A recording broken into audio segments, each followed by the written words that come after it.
You don't countenance violence. I absolutely do not countenance violence. When I was talking about violence being the bottom line decider between disagreeing points of view, it's not I'm calling for violence. I'm just making a commentary on how the world genuinely functions. But when you use a word like satisfaction, you understand that people will watch that and think, how can you possibly find any form of terrorism satisfying?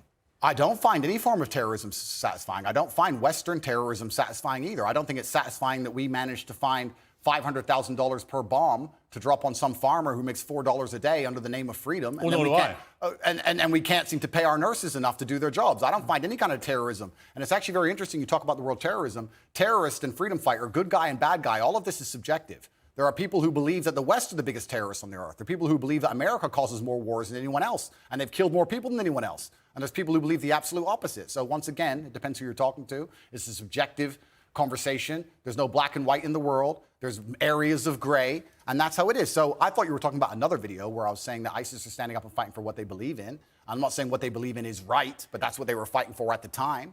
And it was a completely different video than the one you were actually referencing. But you would condemn them now?